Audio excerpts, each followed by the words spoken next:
All right, I recently just got back from an event in Seattle and it was super fun. We did an open house together, we knocked together 2 days in a row. And one of the most reoccurring things that I was told was, Jeremy, I've been so fearful to knock doors.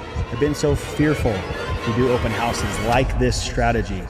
What's your best advice? So today we're gonna break it all down. I'm gonna give you 3 or 4 suggestions that'll help you overcome your fear. Why? Because success is on the other side. Most people just don't know who you are. You've got to have a way to outreach to them. And sometimes that's nerve-wracking. It's scary.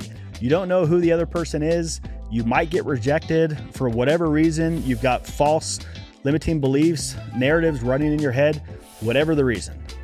I've worked with so many people that struggle with this, and there's usually 4 or 5 things that if we can fix, that fear won't necessarily disappear, but your faith and courage will increase and it'll overcome that fear. That will allow you to then go aggressively prospect and go chase down your dreams. Because at the end of the day, that's the whole goal, is how do we get you to go chase your dreams and accomplish more than you thought was possible in a shorter period of time. And the biggest obstacle you're gonna have is fear. Now, the interesting thing about fear is because it never goes away, it also looks different at every phase of your growth.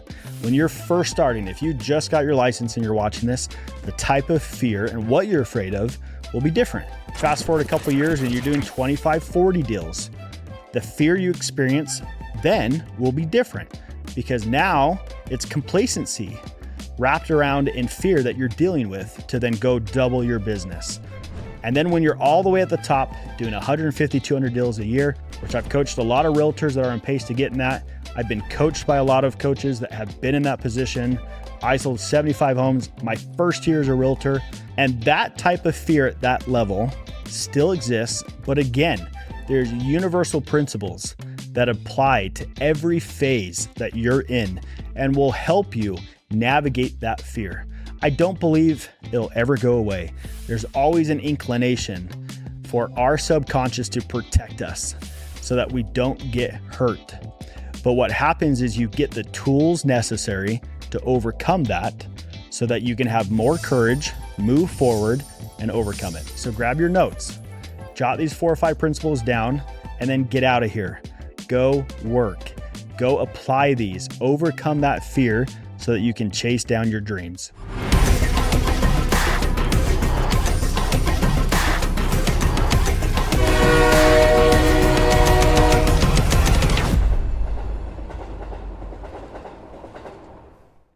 Okay, so again, what happened is I sent out an email, text blast to all the threads that I'm in charge of in the coaching side on the brokerage real estate team. And I said, what do you want to be taught today?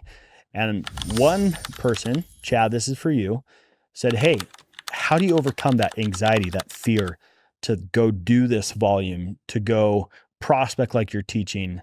Because it is overwhelming and it can be scary. And when I was in Seattle recently, I had that question as well. So this is a common thread. And again, no matter where you're at, you'll have some type of fear, some type of limiting belief that's going to approach you as you're starting to grow or outpace an older version of yourself. I've done this for 15 years and trust me, the fear never goes away. When I travel all over the United States and I get off the plane, I get in the rental car and I pull up to area and I knock with you, you don't think that I'm like, am I washed up? Maybe no one's going to answer. I'm going to look bad in front of everybody. Those thoughts are still there. That fear is still there, but I have the tools and I'm equipped with the ability to overcome it, act, move forward, and accomplish what the task at hand is. So hopefully you jot these down. This will help you overcome that fear. Chad, I love you, brother. This is for you and everybody else that's had this question. Okay, the first principle comes from a podcast that Chris Williamson and Jocko Willink did. And Chris Williamson just asked him this question. And I'm going to have my team show you part of the interview so you can see how Jocko responded. You spent a good bit of your career in situations that would cause most people to feel a ton of fear. I think that fear is related to this confidence, conviction in my decisions. What have you learned about how to deal with and overcome fear? Go. Yep. It's you. When all that fear that's in your head, all the what ifs and the scenarios that you create inside your own mind that are way worse than anything that is actually going to happen, they all disappear when you go. So just take action and start moving forward. And that is the moment that can last a million years, is waiting to go. And I found I'm pretty good at it now. Sometimes that is the answer, guys. It's just to do it. We make so many excuses and we come up with so much stuff that prevents us from just moving forward. Guys, just do it. Because what happens is momentum, that movement creates energy. And sometimes, like Jocko talks about in this video, we have so many thoughts and fears while we sit. But when you move and you take that first step, or you go knock your first 5 doors, or you make your first 10 phone calls, that's when you actually overcome that fear. And now you have movement and momentum on your side, and it literally disappears. But it doesn't mean that it wasn't there at the beginning. So you just have to do it, just like Jocko's explaining. So that means that all your systems, awards, consequences, partnerships, accountability partners, all should be front loaded at the beginning to get momentum. Let me give you an example. After my dad passed, I was in a spiral of depression for a couple months. I knew I needed to get back to my morning routine. I needed to overcome that fear, that depression, and I needed to move. I needed to do it, just like Jocko explained. So what did I do? I got an accountability partner to come and pick me up at my house. I set up a consequence if I didn't start going 4 out of 5 days in a row. I set up a reward, something that I got if I did it for 30 days in a row. And that allowed me, because I front loaded everything on the movement, the initial movement, that I could then easily adapt that habit back into place. And sure enough, every time I got to the gym, I loved it. I was excited. I was so thankful that I did it. But again, the next day was just as hard, but I had all the systems in place. So do it, but front load it. So that first initial part is actually made easier by the systems you put in place. The second piece of advice that I'm going to give you is your environment. Who are you surrounded by? Who are you listening to? And who are those that you're taking advice from? So do an audit real quick. Are you listening to the radio in the car? If you are, that's probably why you feel a sense of fear, because politics, the news, all of it, they know if they talk about things that create fear, they're more likely to get people to engage and listen. So turn it off, guys. Brian Tracy talks about turning your car into a university on wheels. Make the decision that I do not listen to the news. I turn off politics and I put on podcasts, things that uplift and motivate and inspire me. 2 that I would recommend is anything by Jocko Willink, anything by Ed Mylett, anything by James Lawrence, anything by Mel Robbins, anything by Cody Sanchez, by Alex Hormozi, by Casey Bob, by Jeff Mendez, even Tony Robbins you can throw in the mix. All of those people should be influencing you. They should be your parasocial mentors, because those people are experts. Even David Goggins, they're experts at things that are hard, and they can coach you and create an environment where fear gets smaller and smaller. And again, your courage gets bigger and bigger.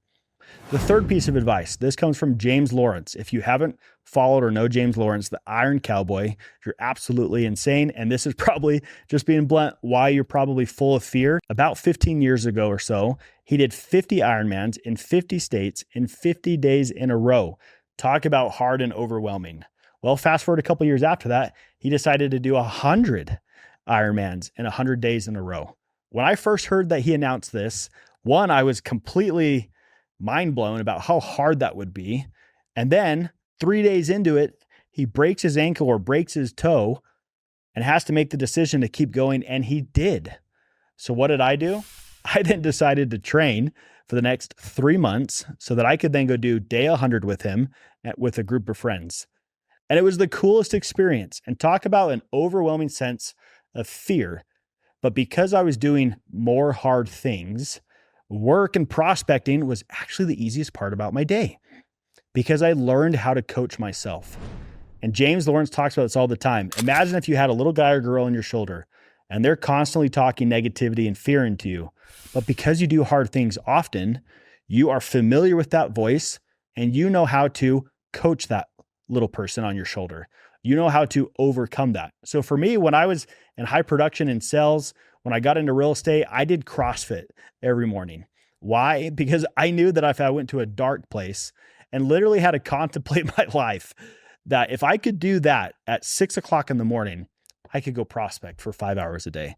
I was okay if people rejected me because I was doing hard things often, all the time. So go follow people like Wim Hof and do more cold plunges.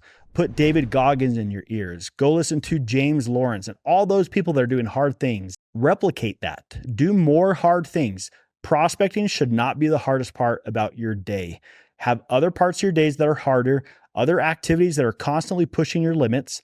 And I'm telling you, you'll be the most consistent you've ever been with prospecting because it's the easiest part about your life. The last suggestion that I would have you write down is realize that a lot of the times you're not going to have all the pieces to the puzzle, and that's just how it works. When I first started my YouTube channel, I didn't have all the pieces in the puzzle, but I knew that I just needed to do one episode at a time. And I knew that I could compound that momentum over time. You don't need to go do 1,000 contacts if you're door knocking. Go do 5. You don't need to cold call for 12 hours. Call for 30 minutes. You don't need to do a bazillion open houses. Just do one, then do another. And as you're moving, all the pieces will come into place. You will not have all the information, all the pieces to the puzzle. You won't have the whole picture in front of you when you start. The company that does my YouTube production, everything that you see here, one of the owners, Blake, gave me this example a while back. So Blake brought this up a couple months ago, and he talked about how in the military, when you have a mission that you're trying to execute, intelligence is a luxury. Most of the time, when you get something on your plate and you have to go execute it, you might have 10% of the equation, but that's good enough. If you have 15, that's even more of a luxury, but don't expect to have any more than that.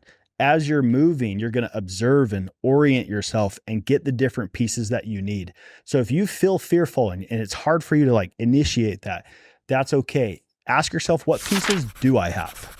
And what can I use with those pieces?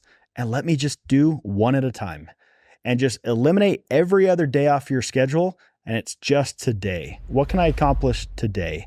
And then that will turn into tomorrow. That will turn into 3 days, 4 days, 5 days. But you have to remember that intelligence is a luxury. You're not going to have all the pieces at the same time.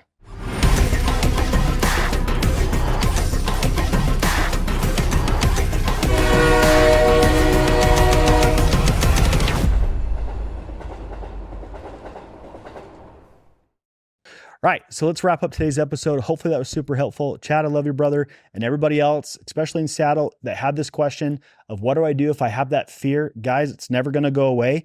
You just need to learn to have the tools necessary to overcome that. Once you have those tools, you can better navigate and have control over that fear. You'll move forward and you'll go chase down and accomplish more of your goals.